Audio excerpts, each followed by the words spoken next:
नमस्ते, मैं हूं मीनाक्षी जोशी। वीडियो और खबरों से अपडेट रहने के लिए India TV YouTube channel subscribe करें, बेल आइकन दबाना ना भूलें। जुड़े रहें इंडिया टीवी के साथ। बाकी है काफ़ी हद तक कोरोना इस टाइम दिल्ली में काबू में है, परंतु मैं फिर भी आपके माध्यम से कहना चाहूँगा कि सभी लोगों को कोरोना अप्रोप्रिएट बिहेवियर का पालन करना चाहिए। मास्क जरूर लगाएं, सोशल डिस्टेंसिंग का पालन करें और हाथों को बार-बार धोएं। सरकार ने पार्लियामेंट में ये कहा कि ऑक्सीजन की वजह से किसी की मौत नहीं हुई, ऐसा कोई डिटेल राज्य सरकार और केंद्र शासित प्रदेशों के द्वारा शेयर नहीं किया गया है, रिपोर्ट नहीं किया है राज्यों ने, केंद्र शासित प्रदेशों ने। देखिएगा, अभी थोड़े दिनों बाद ये भी कह देंगे कि कोरोना तो आया ही नहीं, पेंडेमिक तो था ही नहीं। अगर ऑक्सीजन की कमी नहीं थी, ऑक्सीजन से डेथ नहीं हुई, तो बार बार हर रोज दिल्ली के अंदर ही हाई कोर्ट में एक के बाद एक हॉस्पिटल जा रहे थे, रोज कह रहे थे कि भाई लोग ऑक्सीजन की कमी है, ऑक्सीजन की कमी से लोग डेथ हो रही है। आप लोग भी बता रहे थे, रोज रोज नई नई स्टोरीज दिखा रहे थे, टीवी के ऊपर भी, अखबारों के अंदर भी, कि देखिएगा इस अस्पताल के अंदर ऑक्सीजन कम हो गई, इसकी वजह से डेथ हो गई, यहाँ पर ऑक्सीजन खत्म हो गई, इसकी वजह से देखो इतने लोगों की मृत्यु हुई। ये बिल्कुल असत्य है, गलत बात है। दिल्ली के अंदर भी और देश के अंदर भी बहुत जगह पर ऑक्सीजन की कमी से कहीं डेथ हुई। बहुत ही दुखद था, बहुत ही दुर्भाग्यपूर्ण था, ऐसा नहीं होना चाहिए था। दिल्ली के अंदर हमने एक कमेटी बनाई थी, ऑक्सीजन के लिए ऑडिट कमेटी बनाई थी कि जो भी ऑक्सीजन की वजह से डेथ हो जाए तो उसको 5 लाख तक का कंपनसेशन देने के लिए कमेटी बनाई थी, जिसको कि और इस वक्त हमारे साथ जुड़ गए हैं गंगाराम हॉस्पिटल के चेयरमैन डॉक्टर सौमित्र रावत हमारे साथ हैं। डॉक्टर रावत, अभी जिस तरह से सत्येंद्र जैन ने कहा कि यह गलत है कि दिल्ली में ऑक्सीजन की कमी से मौत नहीं हुई है, लेकिन जो एक टीम का गठन किया गया था ऑडिट कमेटी, क्या ऑडिट कमेटी यह तय करके भेजती है कि किसी की मौत किस तरह से हुई है, या फिर आप लोगों के पास जो डेटा आता है कि किस वजह से मौत हुई है वो आप सरकार को भेजते हैं, जिसको आगे केंद्र के पास भेजा जाता है? क्या है ये सारा का सारा?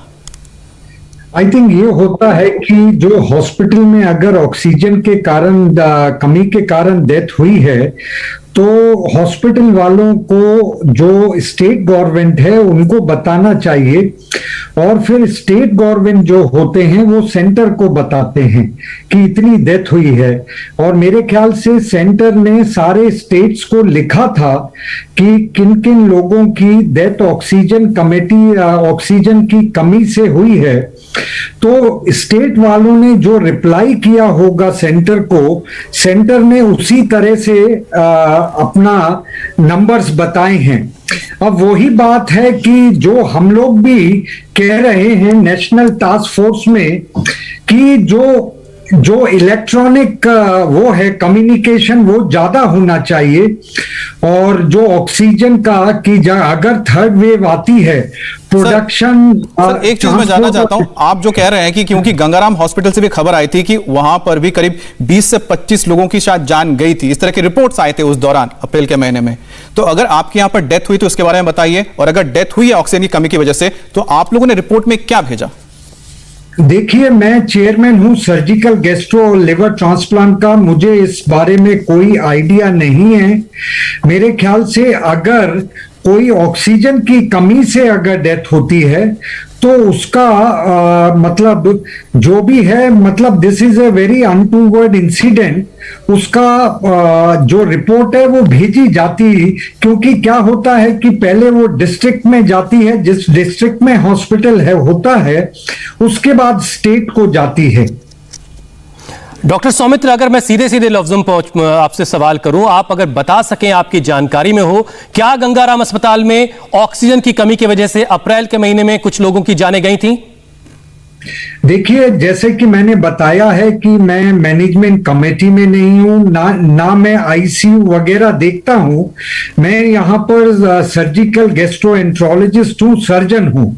हमारे जो डिपार्टमेंट में या हमारी यूनिट में या हमारे पूरे डिपार्टमेंट में किसी की भी मौत ऑक्सीजन की कमी से नहीं हुई है। जी सर, अच्छा, आप ये इतना तो हमें समझा सकते हैं कि जो रिपोर्टिंग होती होगी, जो कोविड के केसेस आए होंगे उसमें जो डेथ हुई होगी, और जिस तरह से आपने भी उस वक्त देखा हुआ है कि जिस तरह से ऑक्सीजन की कमी हो रही थी, क्या उसके वजह से आपके हॉस्पिटल में जाने गई? अगर जाने गई हैं तो रिपोर्ट सर क्या भेजी जाती है? बस ये हमको जरा समझाइए टेक्निकलिटी, क्योंकि हम ये समझ नहीं पा रहे हैं कि अगर मौत ऑक्सीजन की वजह से हुई तो फिर आगे रिपोर्ट में वो क्यों नहीं लिखी गई, और अगर लिखी गई तो फिर राज्य सरकार ने उसको केंद्र सरकार को क्यों नहीं भेजा कि ऑक्सीजन की वजह से मौत हुई है?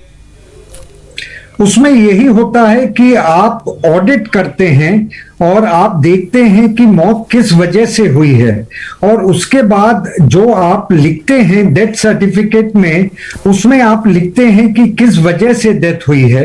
तो उसका बड़ा प्रोसेस है, और ये प्रोसेस जितने भी अच्छे हॉस्पिटल हैं वो फॉलो अप करते हैं।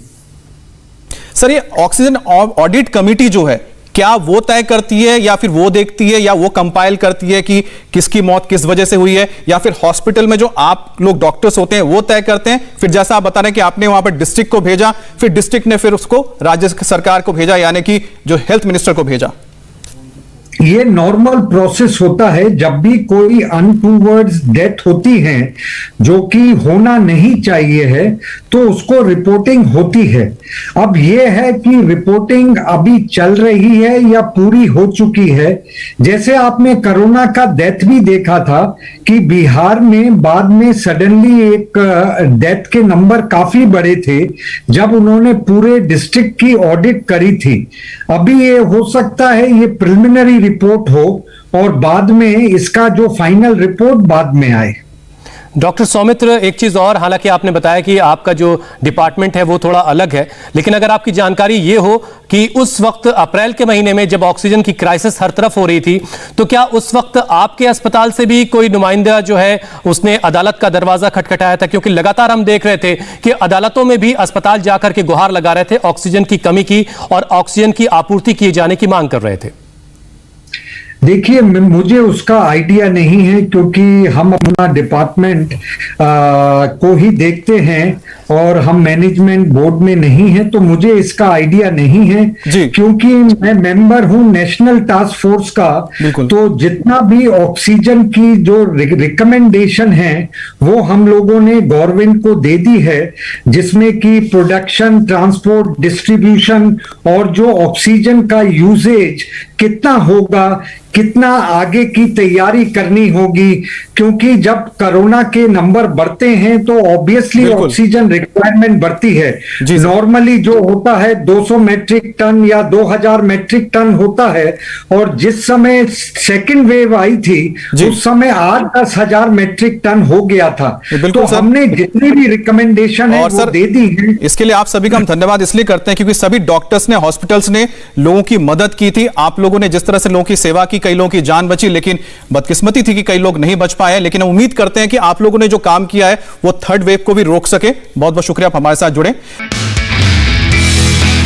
नमस्ते, मैं हूं मीनाक्षी जोशी।